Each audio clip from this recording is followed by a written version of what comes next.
Mais oui, non, parce que d'abord...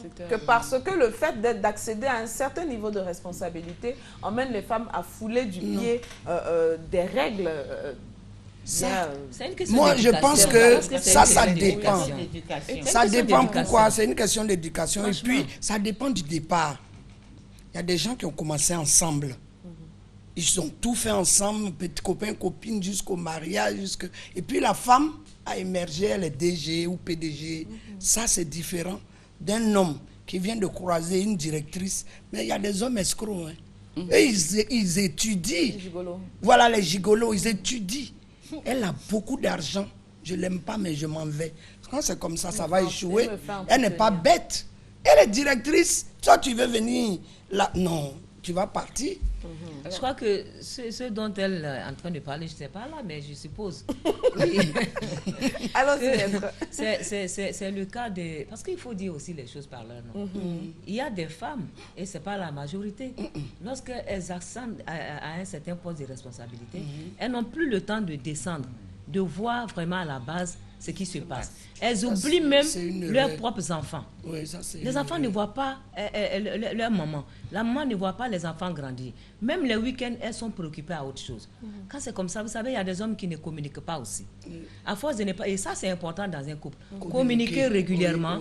Il faut dire, quand quelque chose ne va pas, ah, ma chérie, aujourd'hui, vraiment, il y a ça, bon, il faut rectifier. Une femme qui aime son homme, qui aime sa famille, soit parce qu'elle est DG ou PCA, qu'elle va négliger tout ça et puis fouler la famille au pied du mur. Elle a le temps de régler. Attention, il ne reste plus que 2 minutes. On éveille l'éveil des consciences. Ce qui amène les femmes comme ça, c'est parce que le nombre de femmes chefs d'entreprise est très réduit.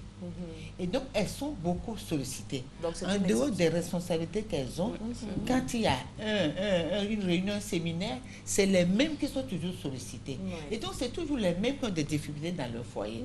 Donc, il s'agit aux hommes, il appartient aux hommes de comprendre et d'aider, d'accepter de lever un peu le plat. C'est pour ça que Mariam disait que c'est... Donc, on a besoin de la parole. Donc, j'ai mis le mot participation. C'est une participation de tous les deux. La participation ne veut pas dire qu'il prend le rôle de la femme. Il joue son rôle de stabilisateur dans la famille. Bien sûr. Et c'est tout. En l'absence de l'un, en fait, ce qu'il faut voir, c'est en l'absence de l'un des acteurs, il faut que l'autre puisse compenser. Voilà. Parce que toute la responsabilité de la famille n'est pas seulement dans la main de... Voilà.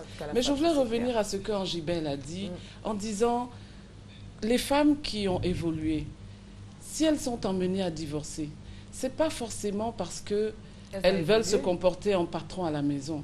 C'est peut-être que le mari lui-même, il ne supporte pas que sa femme ait un niveau de pouvoir. Dans ce cas, ce n'est plus un mariage. Parce que le mariage, comme je dis, c'est pas l'esclavage de la femme. Il y a ça aussi. C'est le fond culturel qui mesdames, le fond culturel. Il y a des hommes jaloux. Le sujet est passionnant, mais l'espace qui nous est imparti est terminé. Voilà. Et donc, il faut pouvoir faire une conclusion.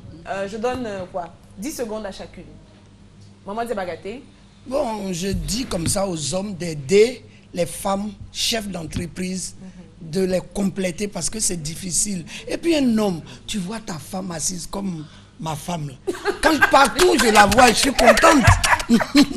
Partout je la vois, je suis contente. D'accord. Maître Koné. Oui, mais on a tout dit. Je crois que c'est une question de complémentarité. Un couple, c'est vraiment 2 personnes qui se choisissent pour le meilleur et pour le pire. Et lorsque un accède à un poste de responsabilité, il ne faudrait pas que ça crée une forme de jalousie. Il faudrait que l'autre participe effectivement à l'ascendance de la famille.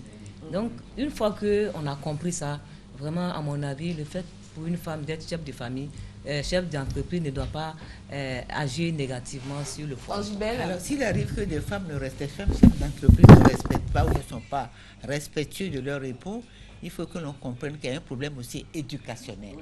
Ce n'est pas forcément parce qu'elles sont peut-être de nature pas souples, pas bien élevées, ou elles sont...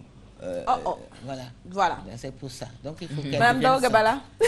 Je dirais simplement que ce pays ne peut pas émerger sans les femmes chefs d'entreprise. Parce qu'elles sont là pour créer de la richesse, pour créer de la valeur ajoutée. Mais ces femmes chefs d'entreprise, elles ont besoin d'être soutenues, elles ont besoin de se former, elles ont besoin de comprendre aussi l'environnement dans lequel elles vivent. Mais surtout, elles ont besoin aussi de comprendre ce que c'est que la vie professionnelle, la vie dans le mariage pour mieux s'organiser. Comment ne pas l'aimer? Nous avons le chef Serge Éric Yépier qui s'est déplacé ce matin avec une composition pour toutes ces femmes qui célèbrent la Journée internationale de la femme. Chef, bonjour. Bonjour Mariam. Comme les femmes, il y a beaucoup de couleurs. Effectivement. De jolis gâteaux et je pense qu'ils doivent être rapidement les parfums. Le thème, c'est la Journée internationale de la femme, représentée par une colombe, la colombe qui représente l'élévation. Ah, c'est joli ça. Et comme aujourd'hui on dit que la femme est chef d'entreprise, elle doit avoir un regard. D'abord être spirituel, dans les airs et maîtriser. Waouh. Merci beaucoup en tout cas pour ces gâteaux. Merci pour le petit déjeuner. Hier, le petit déjeuner nous a été servi par la pâtisserie Marie-Asile avec Cécile Aka. Merci à Patrick Nganga de Wow Collection qui m'a habillée. Oui, c'est le pagne pour l'édition 2015. Et donc, à toutes les femmes de Côte d'Ivoire, nous souhaitons une excellente célébration. Vive la femme pour une Côte d'Ivoire émergente aux côtés des hommes. Merci à toute l'équipe qui a travaillé à la réalisation de l'émission. Et Dieu nous garde. Amen.